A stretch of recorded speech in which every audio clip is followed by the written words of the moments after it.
أعوذ بالله من الشيطان الرجيم. بسم الله الرحمن الرحيم. واللائي يئسن من المحيض من نسائكم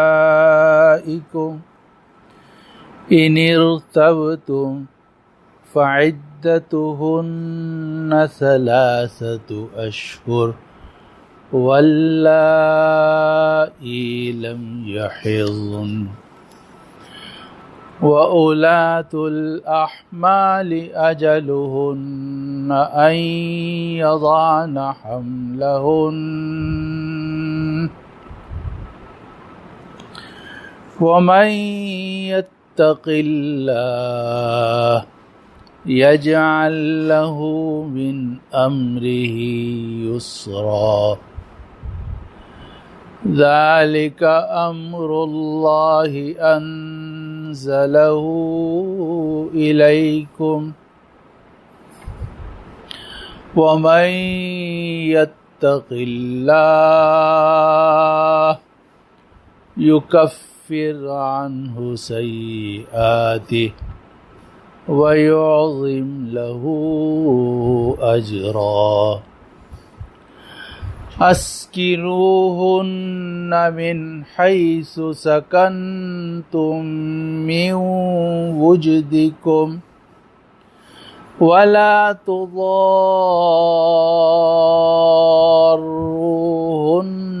لتضيقوا عليهن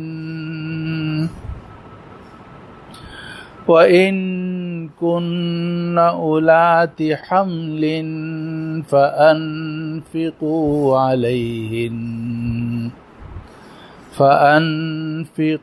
عليهن حتى يضعن حملهن فإن أرضعن لكم فآتوهن أجورهن وَأْتَمِرُوا بَيْنَكُمْ بِمَعْرُوفٍ وَإِنْ تَعَاسَرْتُمْ فَسَتُرْضِعُ لَهُ أُخْرَى. لِيُنْفِقْ ذُو سَعَةٍ مِّنْ سَعَتِهِ ومن قدر عليه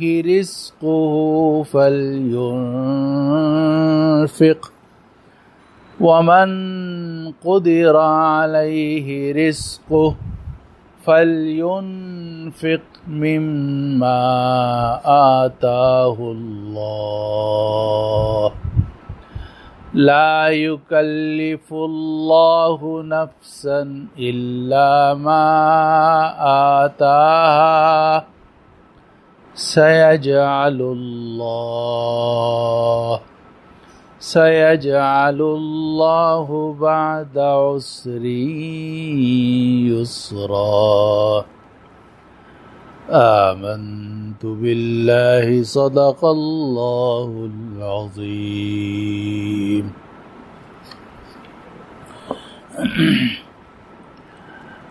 اور تمہاری بیویوں میں سے وہ خواتین جو ماہواری کے آنے سے نا امید ہو گئی ہوں، اگر تمہیں ان کی عدت کے بارے میں کوئی شبہ ہے تو ان کی عدت 3 مہینے ہوگی، اور وہ خواتین جن کو ابھی ماہواری نہیں آئی اور جو حاملہ عورتیں ہیں ان کی عدت یہ ہے کہ ان کا حمل پورا ہو جائے، اور جو اللہ سے ڈرے گا اللہ اس کے کاموں میں آسانی پیدا کر دے گا، اور جو اللہ سے ڈرے گا اللہ اس کے لیے اس کے کاموں میں آسانی کر دے گا۔ یہ اللہ کا حکم ہے جو اللہ نے تمہاری طرف نازل کیا ہے، اور جو اللہ سے ڈرتا ہے اللہ اس کی برائیوں کا کفارہ کر دیتا ہے، اور اس کے اجر کو دگنا چوگنا کر دیتا ہے۔ تم اپنی مطلقہ عورتوں کو رہائش دو جہاں تم نے رہائش اختیار کی ہوئی ہے اپنی وسعت کے مطابق، اور ان کو نقصان مت پہنچاؤ انہیں تنگ کرنے کے لیے۔ اگر وہ خواتین حاملہ ہوں تو ان کو خرچہ دیتے رہو یہاں تک کہ ان کے حمل کی مدت پوری ہو جائے، اور وضع حمل کے بعد پھر اگر وہ تمہارے لیے دودھ پلائیں تو تم ان کا اجر ان کو دو، ان کا بدلہ ان کو دو، اور آپس میں معروف طریقے سے مشورہ کرو۔ اور اگر تم آپس میں ایک دوسرے کے ساتھ ضد کرو گے تو کوئی اور عورت اس بچے کو تمہارے لیے دودھ پلا دے گی۔ ہر وسعت والے کو اپنی وسعت کے مطابق خرچ کرنا چاہیے، اور جس آدمی کے رزق کو اس پر تنگ کر دیا گیا ہو تو وہ خرچ کرے اس مال میں سے جو اللہ نے اس کو دیا ہے۔ اللہ کسی جان کو مکلف نہیں بناتا مگر صرف اتنی چیز کا جو اللہ نے اسے دی ہے۔ اللہ تنگی کے بعد آسانی کر دے گا۔ یہ ہے ان آیات مبارکہ کا ترجمہ جو آج کی مجلس میں ابھی تلاوت کی گئی تھیں، اور یہ سورۃ الطلاق کی آیت نمبر 4، 5، 6 اور 7 تھیں۔ آیت نمبر 4 سے لے کر 7 تک جو تلاوت کی گئیں اور جن کا ترجمہ میں نے آپ کے سامنے بیان کیا۔ اس سے پہلے جو 3 آیتیں گزر چکی ہیں ان میں بات چل رہی تھی طلاق کی، کہ جس طریقے سے زندگی کے دوسرے معاملات میں اللہ سے ڈرنا ضروری ہے اور اللہ تعالیٰ کے احکام کا خیال کرنا ضروری ہے، بالکل اسی طریقے سے طلاق دیتے وقت بھی اللہ سے ڈرنا اور اللہ تعالیٰ کے احکامات کا خیال کرنا ضروری ہے۔ اس سے متعلق یہ آیات چل رہی ہیں، اور ان آیات کے اندر جو آج تلاوت کی گئی ہیں طلاق سے متعلق مزید احکام ذکر کیے گئے ہیں۔ یہ بات گزشتہ دروس میں بیان کر دی گئی کہ ایک عدت وفات ہوتی ہے، ایک عدت طلاق ہوتی ہے۔ اگر کسی خاتون کے شوہر کا انتقال ہو جائے تو اسے بیوہ کہتے ہیں اردو زبان میں، عربی میں متوفات عنہا الزوج کہلاتی ہے وہ خاتون۔ تو اگر کوئی عورت بیوہ ہو جائے، اس کے شوہر کا انتقال ہو جائے تو اس کی عدت تو 4 مہینے 10 دن ہے، اور وہ تمام خواتین کے لیے ہے ما سوائے ان خواتین کے جن کو حمل ہو۔ عدت وفات 4 مہینے 10 دن ہے، اور 4 مہینے 10 دن خاتون کو عدت گزارنی ہوگی۔ خاتون کو 4 مہینے 10 دن عدت گزارنی ہوگی۔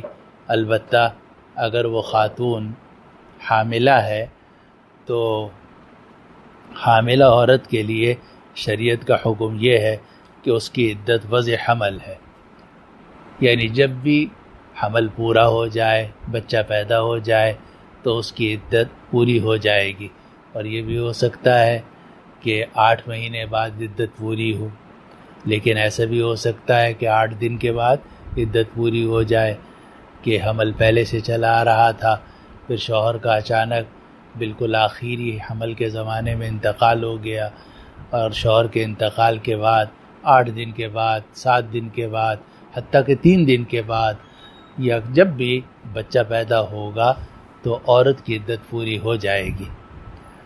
اب اگر 2-4 روز 8 روز میں پیدا ہوا تو ظاہر ہے کہ عدت اس وقت پوری ہو جائے گی، لیکن اگر بچے کی ولادت 6 مہینے بعد، 7 مہینے بعد، 8 مہینے بعد ہوئی تو پھر عدت جو ہے وہ 7-8 مہینے تک لمبی جائے گی۔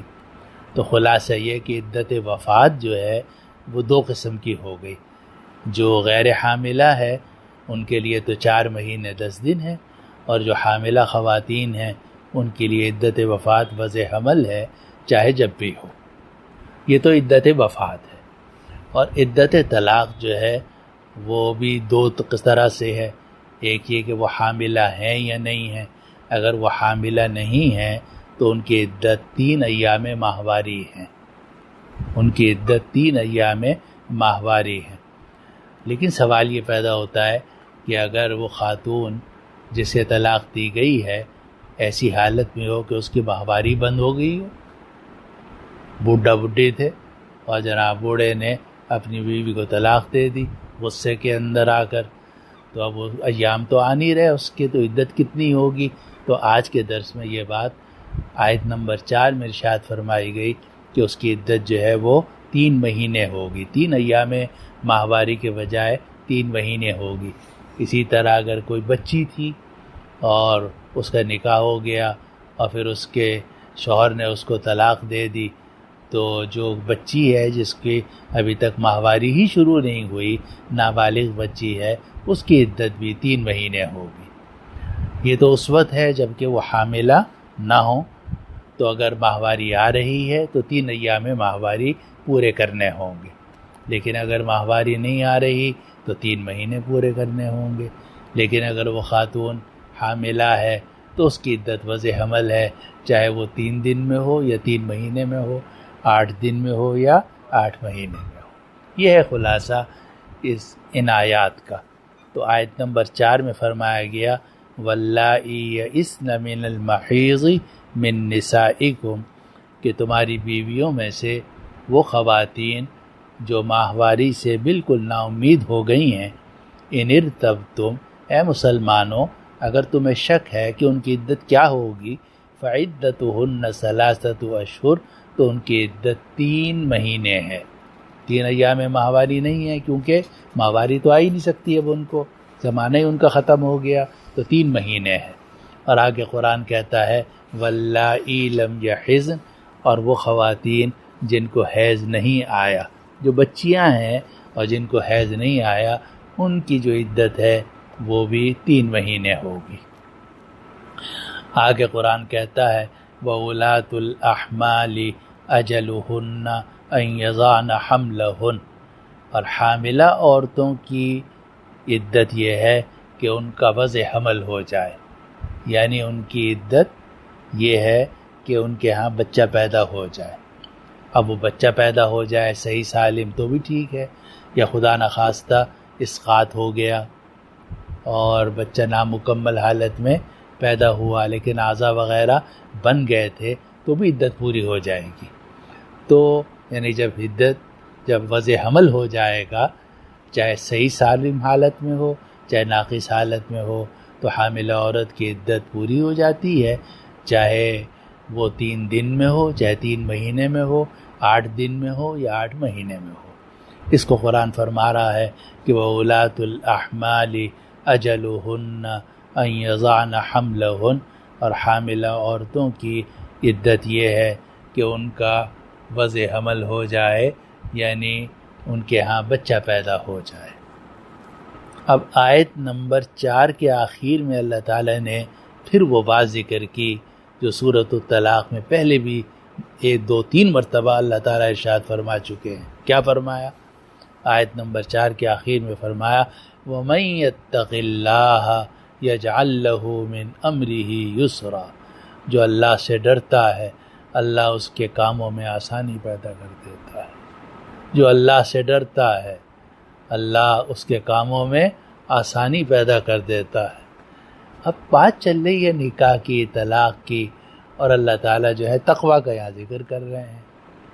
اشارہ اس بات کی طرف کہ تقویٰ جو ہے وہ خالی داڑھی سے کافی نہیں ہو جاتا، کرتا شلوار سے کافی نہیں ہو جاتا، آپ کے مولوی بن جانے سے کافی نہیں ہو جاتا، ظاہراً دیندار ہو جانے سے کافی نہیں ہو جاتا، خالی نماز روزے سے بھی کافی نہیں ہوتا، بلکہ ضروری ہے کہ آپ کے معاملات بھی درست ہوں، کھانا پینا آپ کا حلال ہو، میاں بیوی کے تعلقات صحیح ہوں، نکاح بھی سنت کے مطابق ہو، اور جو طلاق ہے وہ بھی شریعت کے احکام کے مطابق ہو. آپ اپنے بیوی بچوں پر ظالم نہ ہوں، آپ ان پر ظلم کرنے والے نہ ہوں.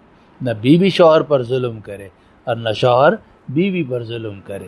ان میں سے جو خدا سے ڈرے گا اللہ اس کے لیے آسانی کیا عطا کر دے گا. کبھی ایسا ہوتا ہے کہ بیوی ظالم ہوتی ہے، وہ بہت ستاتی ہے اپنے شوہر کو، شوہر مجبور ہو کے طلاق دے دیتا ہے. کبھی اس کے الٹ ہوتا ہے کہ شوہر ظالم ہوتا ہے، مارتا ہے، پیٹتا ہے، گالیاں دیتا ہے، عورت کا حق صحیح طریقے سے ادا نہیں کرتا، عورت مجبور ہو کر پھر طلاق لے لیتی ہے. تو ان میں سے جو خدا سے زیادہ ڈرنے والا ہوگا اللہ تعالیٰ اس کے کاموں میں آسانی پیدا فرما دے. اور یہ بڑی اہم آیت ہے، اور اسی سے ملتی جلتی آیت پچھلے درس میں گزر چکی کہ وَمَن يَتَّقِ اللَّهَ يَجْعَل لَّهُ مَخْرَجًا، جو اللہ سے ڈرے گا اللہ اس کے لیے راستے نکال دے گا. اور نبی کریم صلی اللہ علیہ وسلم کا ارشاد میں نے پچھلے درس میں نقل کیا تھا کہ یہی ایک آیت کافی ہے.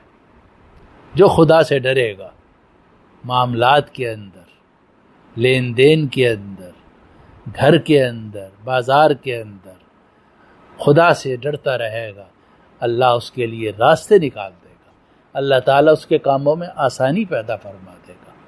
تو پہلے فرمایا تھا کہ وَمَن يَتَّقِ اللَّهَ يَجْعَل لَّهُ مَخْرَجًا، جو اللہ سے ڈرے گا اللہ اس کے لیے نکلنے کی جگہ بنا دے گا. وَيَرْزُقْهُ مِنْ حَيْثُ لَا يَحْتَسِبُ، اور اس کو ایسی ایسی جگہوں سے رزق عطا کرے گا، ایسی ایسی جگہوں سے وہ چیزیں عطا کرے گا کہ جس کا اس کو خیال بھی نہیں ہوگا کہ یہاں سے بھی مجھے مل سکتا ہے، وہاں سے اللہ تعالیٰ عطا فرما دے گا. اور یہاں یہ فرمایا جا رہا ہے آج کے درس میں آیت نمبر 4 میں کہ وَمَن يَتَّقِ اللَّهَ يَجْعَل لَّهُ مِنْ أَمْرِهِ يُسْرًا، جو اللہ سے ڈرتا ہے اللہ اس کے کاموں میں آسانی پیدا کر دیتا ہے. آگے قرآن کہتا ہے آیت نمبر 5 کے شروع میں ذَلِكَ أَمْرُ اللَّهِ أَنزَلَهُ إِلَيْكُمْ، یہ اللہ کا فیصلہ ہے جو اللہ نے تمہاری طرف نازل کر دیا ہے. ذَلِكَ أَمْرُ اللَّهِ أَنزَلَهُ إِلَيْكُمْ، یہ اللہ کا فیصلہ ہے جو اللہ نے تمہاری طرف نازل کر دیا ہے. کیا فیصلہ ہے؟ کہ جو خدا سے ڈرے گا اللہ تعالیٰ اس کے لیے راستے نکال دے گا، جو خدا سے ڈرے گا اللہ اس کے لیے آسانیاں پیدا کر دے گا. ذَلِكَ أَمْرُ اللَّهِ أَنزَلَهُ إِلَيْكُمْ، یہ اللہ کا فیصلہ ہے جو اللہ نے تمہاری طرف نازل کیا ہے.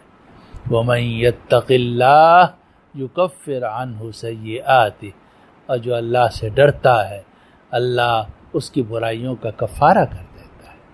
اس میں ایک اور خوشخبری سنا دی، وہ یہ کہ پہلے تو یہ آیا تھا کہ جو اللہ سے ڈرے گا اللہ اس کے لیے راستے نکال دے گا، اللہ اس کے لیے آسانی کر دے گا.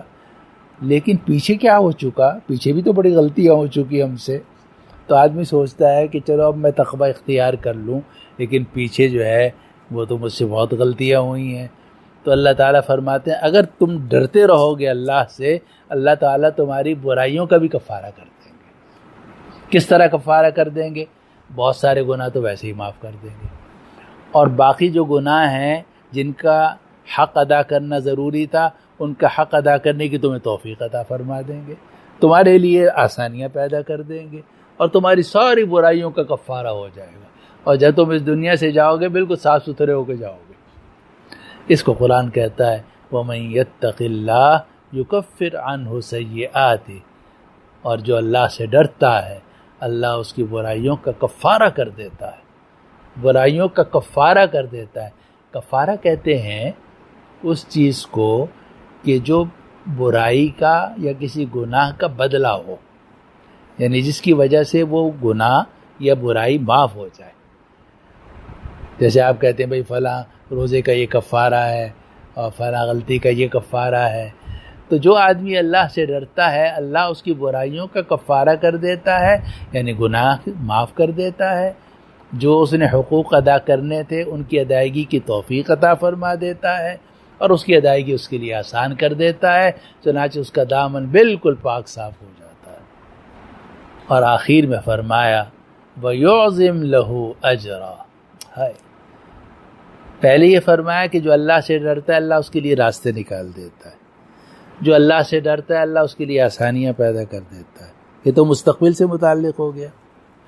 اور پھر یہ فرمایا کہ جو اللہ سے ڈرتا ہے اللہ اس کے پرانی برائیوں کا کفارہ کر دیتا ہے. لیکن قیامت میں کیا ہوگا؟ تو آگے فرمایا وَيُعْظِمْ لَهُ أَجْرًا، اللہ آخرت میں اس کو اس کا ثواب دگنا چوگنا کر کے عطا کرے گا. عام لوگوں کو تھوڑا ثواب ملے گا، اور جو متقی ہے اس کو ثواب زیادہ ملے گا، نمازوں کا بھی، روزوں کا بھی، اور ذکر کا بھی، تلاوت قرآن کا بھی، کیونکہ اس نے بڑی محنت کی زندگی گزاری ہے. اس نے حقوق ادا کرنے کی کوشش کی ہے، اپنی بیوی کے، اپنے بچوں کے، والدین کے، بہن بھائیوں کے، پڑوسیوں کے، اپنے کلائنٹ کے، اور سب کے حقوق ادا کرنے کی کوشش کی ہے، مشکل زندگی گزاری ہے. تو اللہ تعالیٰ اس کے لیے دگنا چوگنا اجر عطا فرما دیں گے.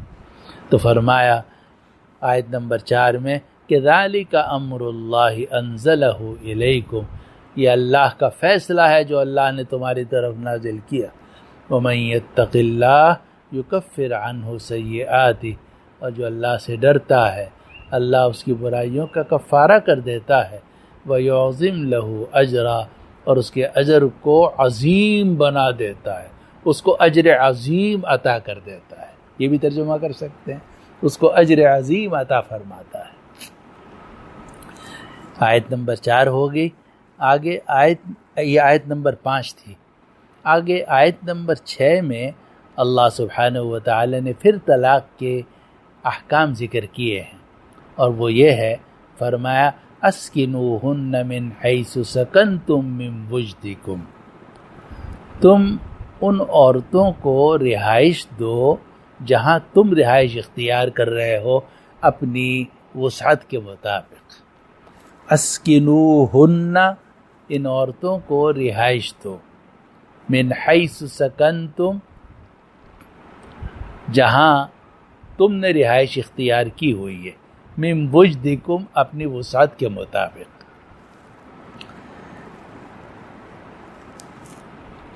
اب یہ بھی ہو سکتا ہے کہ عدت طلاق ہو، عدت طلاق مختصر بھی ہو سکتی ہے 3 مہینے، عدت طلاق جو ہے 3 ایام ماہواری بھی ہو سکتی ہے، اور عدت طلاق جو ہے حاملہ ہونے کی صورت میں وضع حمل بھی ہو سکتی ہے، اور وضع حمل ہو سکتا ہے کہ لمبا چلا جائے 6 مہینے 7 مہینے.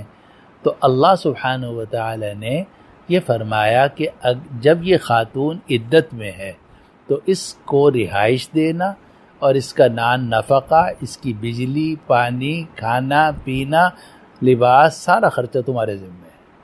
اس لیے کہ وہ جو عدت گزار رہی ہے وہ تمہاری وجہ سے گزار رہی ہے، کہ کیونکہ تم اس کے شوہر تھے اور تمہاری وجہ سے وہ عدت گزار رہی. تمہیں تو آزادی ہے کہ تم اس کو طلاق دینے کے بعد اگلے دن کہیں اور شادی کر سکتے ہو، لیکن وہ بیچاری جو ہے وہ تو طلاق ملنے کے اگلے دن کہیں شادی نہیں کر سکتی، اس کو تو عدت گزارنی ضروری ہے. چاہے وہ عدت 3 ایام گزارے، چاہے 3 مہینے گزارے، چاہے وضع حمل گزارے. اب وہ عدت تمہاری وجہ سے گزار رہی ہے، شوہر کی وجہ سے گزار رہی ہے، اس لیے اس کا سارا خرچہ شوہر کے ذمے ہوگا، خرچہ بھی، رہائش بھی، کھانا بھی، پینا بھی.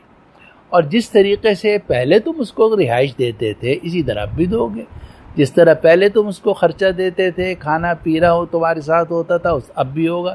اتنا فرق ہے کہ اگر ایک طلاق ہو گئی ہو اور طلاق رجی ہو تو ایک دوسرے کو دیکھ سکتے ہیں، ساتھ رہ سکتے ہیں.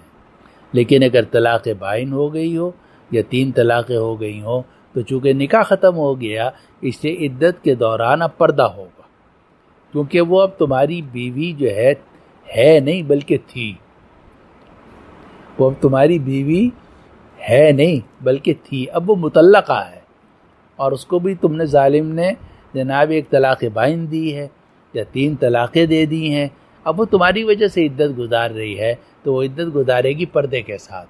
چنانچہ اس کا کمرہ علیحدہ ہوگا اور اس طریقے سے اس کو رہائش دی جائے گی کہ اس مرد کا اس عورت کے ساتھ میل جول نہ ہو، اور وہ اپنے عصمت اور عفت کے ساتھ اپنا وقت گزار لے، اور جب عدت پوری کر لے گی، عدت پوری کرنے کے بعد وہ جہاں چاہے جانا چاہے جا سکتی ہے. اس کو قرآن کہتا ہے اسکنوہن من حیث سکنتم من وجدکم، ان عورتوں کو رہائش دو جہاں تم رہائش پذیر ہو، من وجدکم، اپنی وسعت کے مطابق۔ ہر ایک کی وسعت علیحدہ ہوتی ہے، کوئی 120 گز کے مکان میں رہتا ہے، کوئی 200 گز کے مکان میں رہتا ہے، کوئی 240 گز کے مکان میں رہتا ہے، کوئی اس سے بڑے مکان میں رہتا ہے۔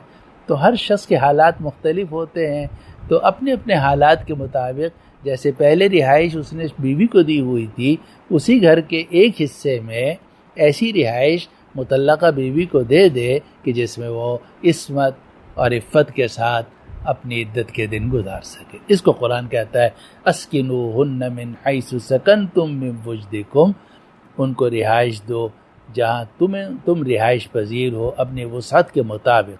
ولا تضاروہن لتضیقوا علیہن، اور ان کو تنگ مت کرو، ان کو نقصان مت پہنچاؤ ان کو تنگ کرنے کے لیے۔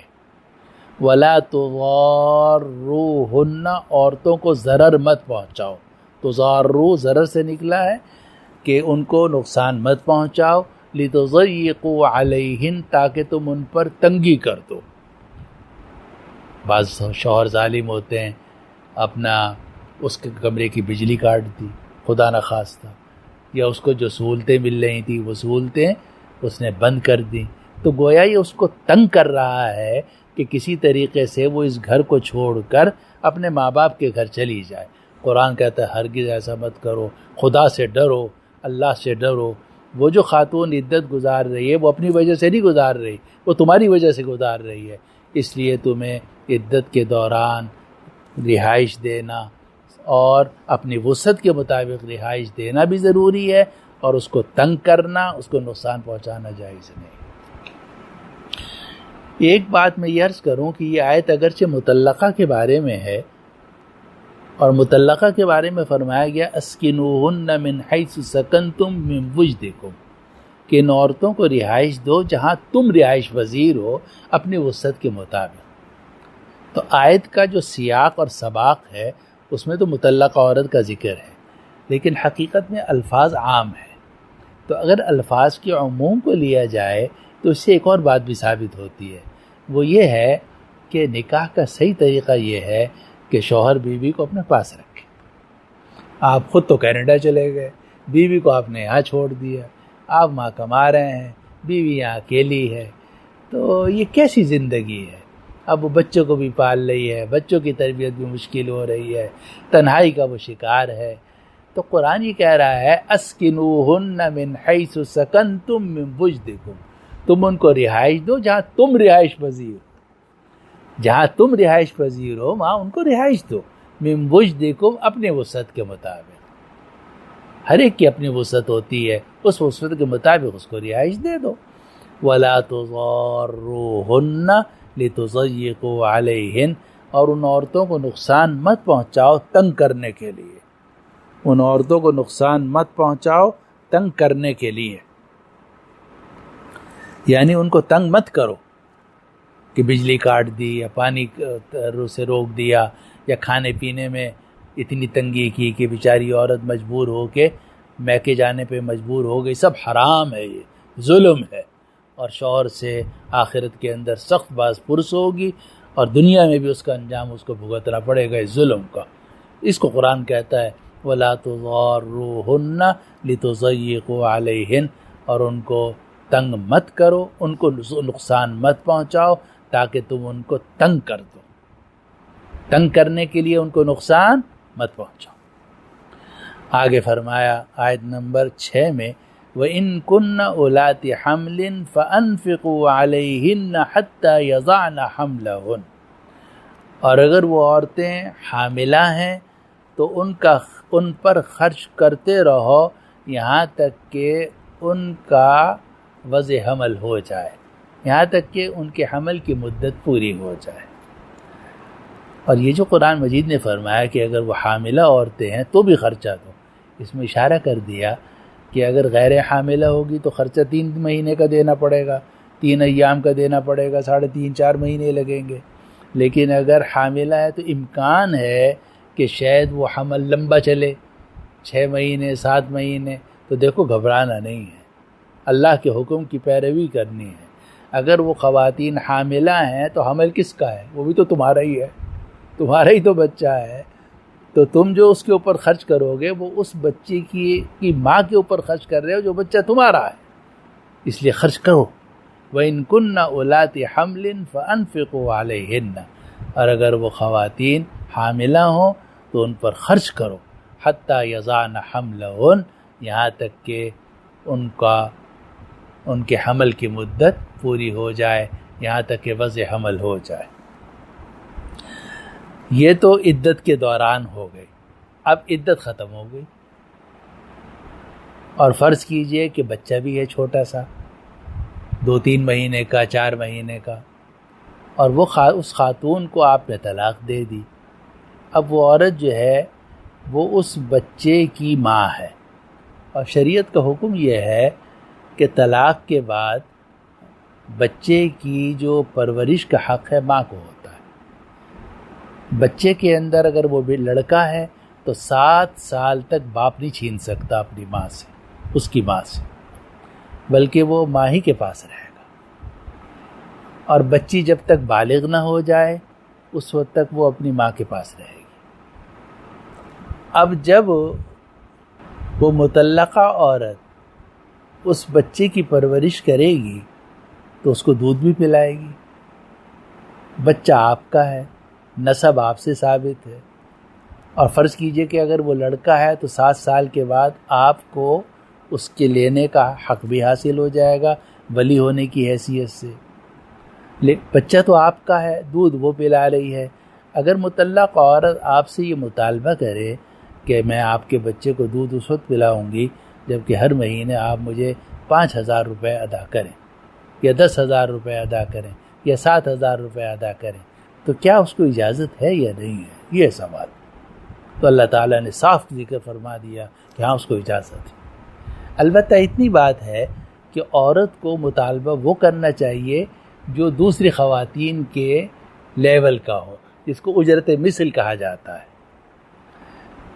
یعنی ایسا نہ ہو کہ اتنا زیادہ وہ مطالبہ کر دے کہ جو عام طور سے دوسری عورتیں نہیں، یا مرد جو ہے وہ اپنی مطلقہ بیوی کو مجبور کرے کہ تم تھوڑے سے نفقے پہ راضی ہو جاؤ، نہیں، بلکہ جو اگر یہ عورت دودھ نہ پلاتی اور آپ کسی آیا کو ملازم رکھتے، اس کو دودھ سے دودھ پلواتے، اس کو پر جو خرچہ آتا تو وہ خرچہ آپ اپنی مطلقہ بیوی کو دے دو، یہی سمجھو کہ یہ آیا ہے ہمارے بچے کی۔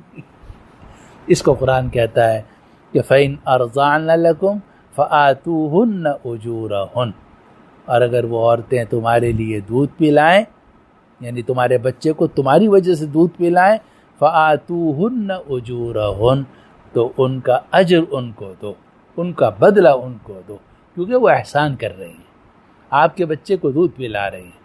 اور قرآن مجید میں هَلْ جَزَاءُ الْإِحْسَانِ إِلَّا الْإِحْسَانُ، احسان کا بدلہ احسان ہے۔ وہ آپ کے بچے کو دودھ پلا رہی ہیں، آپ اس کی خدمت کریں، کیونکہ دودھ ویسے ہی تو نہیں آئے گا، ماں کھائے گی پیے گی تو خود بھی زندہ رہے گی اور بچے کو بھی دودھ پلا سکے گی۔ اور اسی لیے جو شادی شدہ لوگ ہیں وہ جانتے ہیں کہ جس زمانے میں خاتون دودھ پلا رہی ہو اس وقت میں اس کو زیادہ غذا کی ضرورت ہوتی ہے، اچھی غذا کی ضرورت ہوتی ہے، کیونکہ اگر اچھی غذا اس کو نہیں ملے گی تو اس کی اپنی صحت خراب ہو جائے گی، اپنی صحت خراب ہو جائے گی تو بچے کو بھی دودھ پورا نہیں ملے گا۔ اس لیے اگر وہ مطلقہ خاتون ہے تو جو طلاق دینے والا شوہر ہے اس کی ذمہ داری ہے کہ جب تک وہ بچے کو دودھ پلا رہی ہیں اس وقت تک دودھ پلانے کی اجرت ان کو عطا کرے۔ اس کو قرآن کہتا ہے فَإِنْ أَرْضَعْنَ لَكُمْ فَآتُوهُنَّ أُجُورَهُنَّ، اگر وہ تمہارے لیے دودھ پلائیں تو تم ان کا بدلہ ان کو دو۔ وَأْتَمِرُوا بَيْنَكُمْ بِمَعْرُوفٍ، اور آپس میں معروف طریقے سے مشورہ کر لو۔ وَأْتَمِرُوا بَيْنَكُمْ بِمَعْرُوفٍ، آپس میں معروف طریقے سے مشورہ کر لو۔ معروف طریقے سے مشورہ کر لو کہ بھئی کتنی رقم دینی چاہیے۔ خاتون کو چاہیے کہ وہ بہت زیادہ مطالبہ نہ کرے، اور مرد کو چاہیے کہ وہ بہت کم والی بات نہ کرے، اعتدال والی بات جس میں مرد کی بھی آمدنی کا خیال کیا گیا ہو اور عورت کی جو خرچہ ہے حقیقی اس کا بھی خیال کیا گیا ہو۔ اس کو قرآن کہتا ہے وَأْتَمِرُوا بَيْنَكُمْ بِمَعْرُوفٍ، آپس میں معروف طریقے سے مشورہ کرو۔ وَإِن تَعَاسَرْتُمْ، اور اگر تم نے زدم زدہ کی، تعاصر کے معنی ہوتے ہیں کہ ایک آدمی دوسرے پر تنگی کرے، دوسرا اس کے اوپر تنگی کرے۔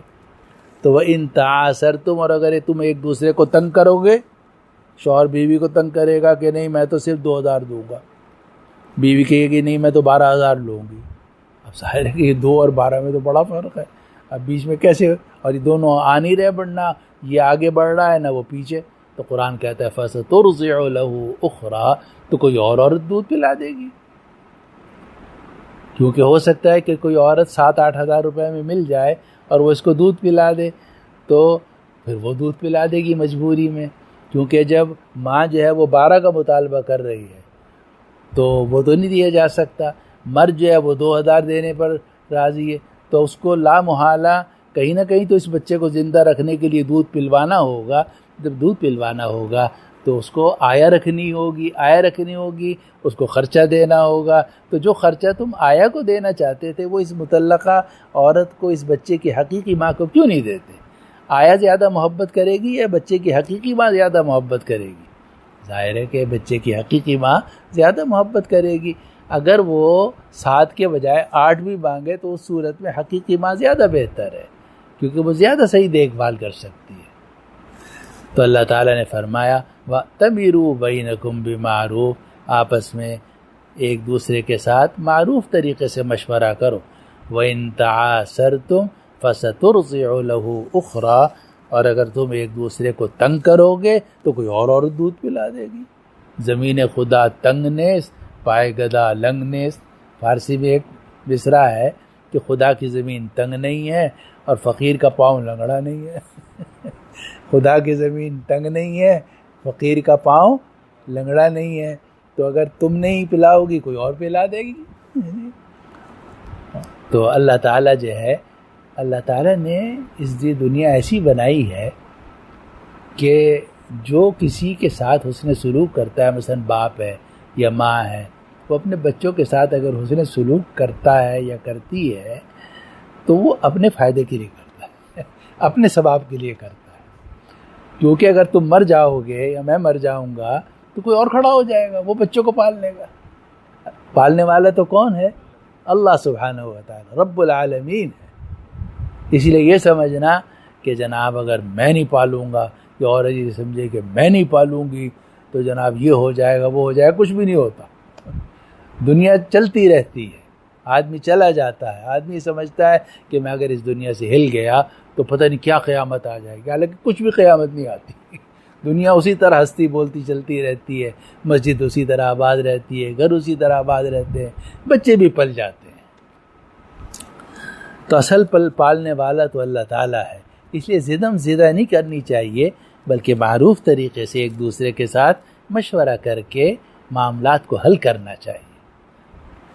تو فرمایا وَأْتَمِرُوا بَيْنَكُمْ بِمَعْرُوفٍ، آپس میں معروف طریقے سے مشورہ کرو۔ وَإِن تَعَاسَرْتُمْ فَسَتُرْضِعُ لَهُ أُخْرَىٰ، اور اگر تم ایک دوسرے کو تنگ کرو گے تو کوئی دوسری عورت دودھ پلا دے گی۔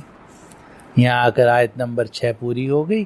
اب آخری آیت اس درس کی آیت نمبر 7 ہے، اس میں ارشاد ہے لِيُنْفِقْ ذُو سَعَةٍ مِّن سَعَتِهِ وَمَنْ قُدِرَ عَلَيْهِ رِزْقُهُ فَلْيُنْفِقْ مِمَّا آتَاهُ اللَّهُ لَا يُكَلِّفُ اللَّهُ نَفْسًا إِلَّا مَا آتَاهَا سَيَجْعَلُ اللَّهُ بَعْدَ عُسْرٍ يُسْرًا۔ عجیب ہے یہ آیت۔ اب یہ آیت آئی تو ہے طلاق کے سیاق میں، لیکن الفاظ عام رکھے گئے ہیں، اور یہی قرآن کا کمال ہے کہ وہ ایک بات طلاق کے ضمن میں کرتا ہے لیکن وہ الفاظ ایسے عام رکھتا ہے کہ وہ مختلف جگہوں میں صادق آتے چلے جاتے ہیں۔ اب یہ جو آیت نمبر 7 ہے، اس میں ارشاد ہے کہ لِيُنْفِقْ ذُو سَعَةٍ مِّن سَعَتِهِ، ہر وسعت والے کو اپنی وسعت کے مطابق خرچ کرنا چاہیے۔ ایک آدمی 10,000 کما رہا ہے، ایک آدمی 20,000 کما رہا ہے، ایک آدمی 50,000 کما رہا ہے، تو تو ہر وسعت والے کو اپنی وسعت کے مطابق خرچ کرنا چاہیے۔ وَمَنْ قُدِرَ عَلَيْهِ رِزْقُهُ، اور جس آدمی کے رزق کو اس پر تنگ کر دیا گیا، پہلے مالدار تھا، اب آج کل تنگی ہے، کاروبار کم ہے، پیسے میں تنگی آ گئی ہے، تو قرآن کہتا ہے جس آدمی پر اس کے رزق کو تنگ کر دیا گیا فَلْيُنْفِقْ مِمَّا آتَاهُ اللَّهُ، تو جتنا مال اللہ نے دیا ہے اس میں سے خرچ کر دو۔ لا يكلف اللہ نفسا الا ما آتاها، اللہ تعالیٰ کسی بھی نفس کو مکلف نہیں بناتا مگر صرف ان چیزوں کا جو اللہ نے اسے دی ہوں۔ کسی جان کو اللہ مکلف نہیں بناتا مگر صرف اتنی چیزوں کا جو اللہ نے اس جان کو دی ہوں۔ سيجعل اللہ بعد عسر یسرا، اور اللہ تعالیٰ تنگی کے بعد آسانی کر دے گا۔ اب دیکھیے اس میں کئی باتیں فرمائی گئی۔ پہلی بات یہ فرمائی گئی کہ لینفق ذو سعۃ من سعتہ، کہ ہر وسعت والے کو اپنی وسعت کے مطابق خرچ کرنا چاہیے۔ اگر ایک آدمی ہے اس کے پاس 10,000 روپے ہیں، وہ جناب 1,000 روپے اللہ کے راستے میں خرچ کرتا ہے۔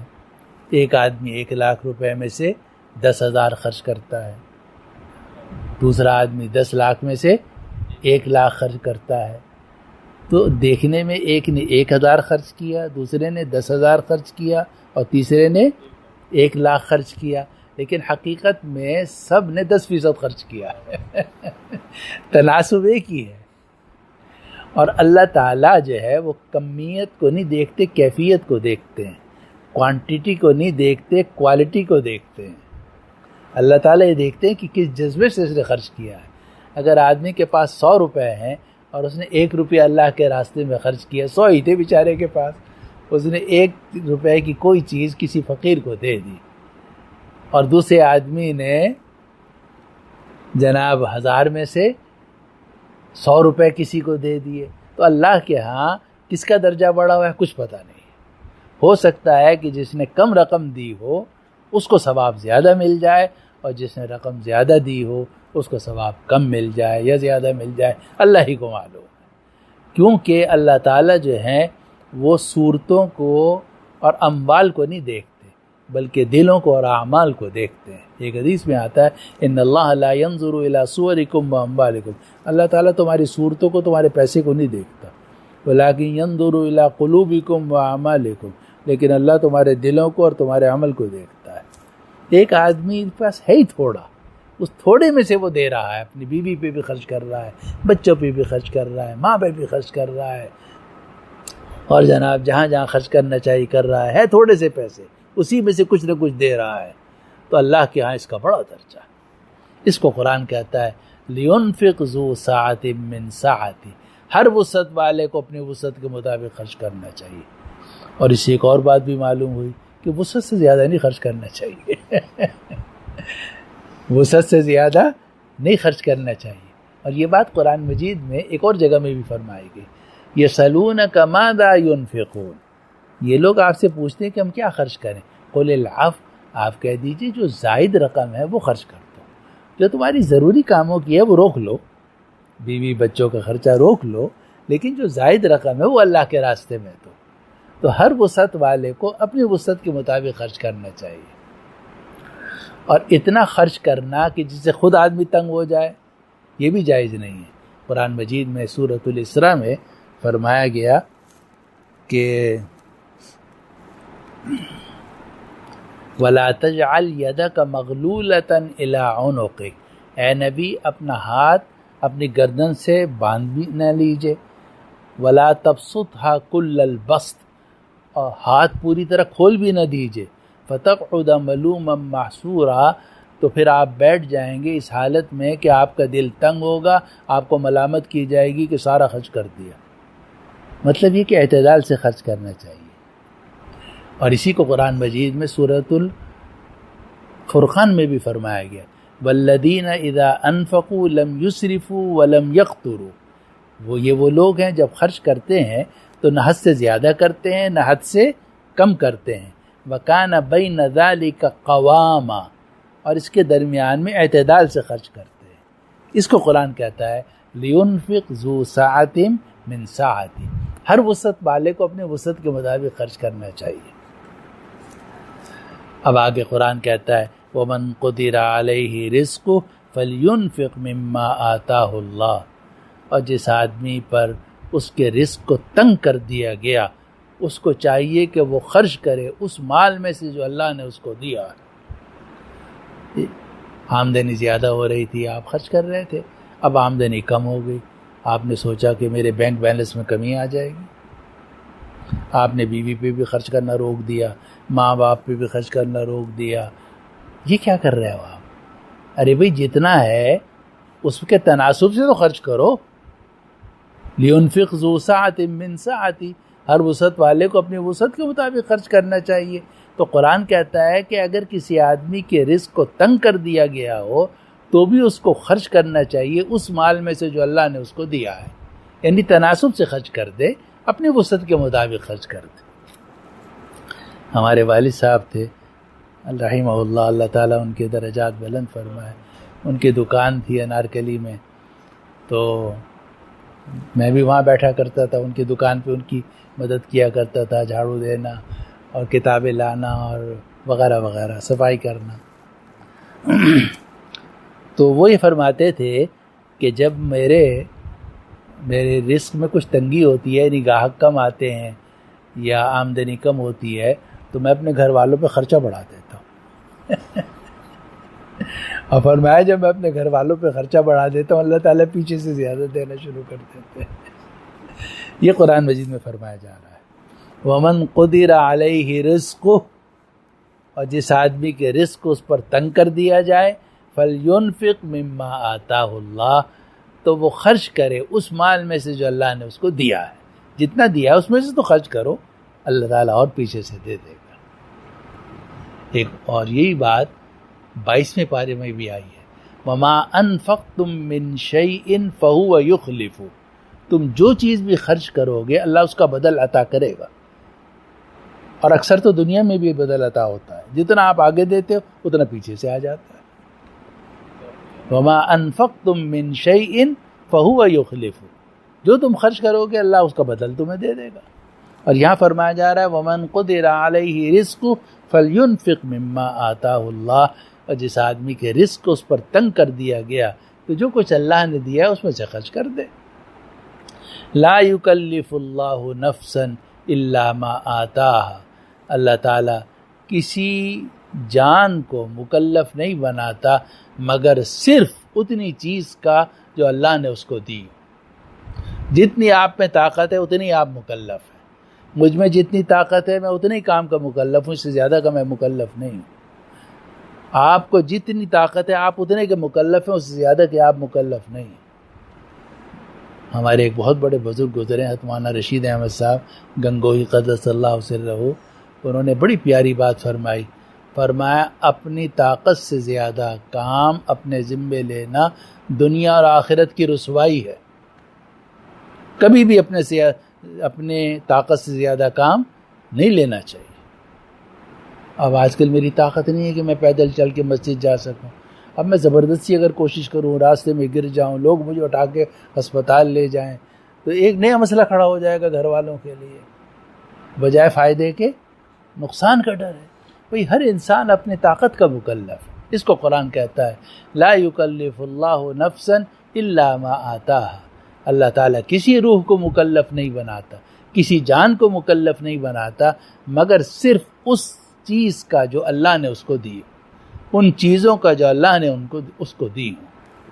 آخر میں فرمایا سیجعل اللہ بعد عسر یسرا، اللہ تعالیٰ تنگی کے بعد آسانی کر دے گا، اللہ تعالیٰ تنگی کے بعد آسانی کر دے گا۔ آج رزق تنگ ہے، آج آپ کے حالات تنگ ہیں، آج آپ پریشان ہیں، لیکن دنیا ایک جیسی نہیں رہتی، کبھی کے دن بڑے کبھی کی راتیں، کبھی خزاں کبھی بہار، تو اللہ تعالیٰ تنگی کے بعد آسانی کر دے گا، گھبراؤ مت، اللہ تعالیٰ پہ نظر رکھو، تقوی اختیار کرو، اللہ راستے نکال دے گا۔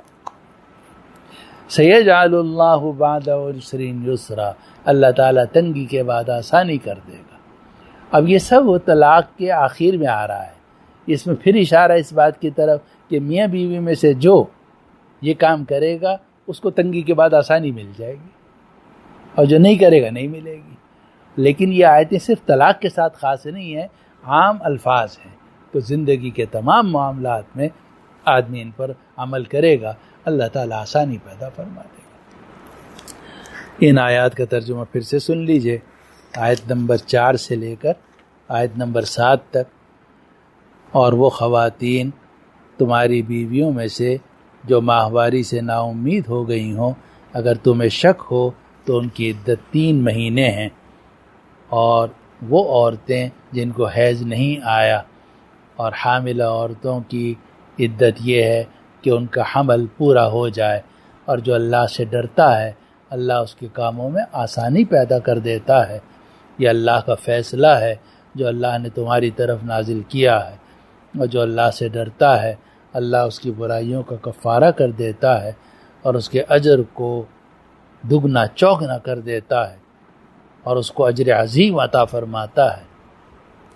تم ان عورتوں کو رہائش دو وہیں جہاں تم رہائش پذیر ہو اپنی وسعت کے مطابق، اور ان کو نقصان مت پہنچاؤ تاکہ تم ان عورتوں کو تنگ کرو، اور اگر یہ عورتیں حاملہ ہوں تو ان کا خرچہ ان کو دیتے رہو یہاں تک کہ وضع حمل ہو جائے۔ پھر اگر وہ تمہارے لیے طلاق کے بعد دودھ پلائیں تو ان کی اجرت ان کو دو، اور آپس میں معروف طریقے سے مشورہ کر لیا کرو، اور اگر تم ایک دوسرے کو تنگ کرو گے تو کوئی اور عورت دودھ پلا دے گی۔ ہر وسعت والے کو اپنی وسعت کے مطابق خرچ کرنا چاہیے، اور جس آدمی کے رزق کو اس پر تنگ کر دیا گیا ہو اس کو چاہیے کہ وہ خرچ کرتا رہے اس مال میں سے جو اللہ نے اس کو عطا کیا ہے۔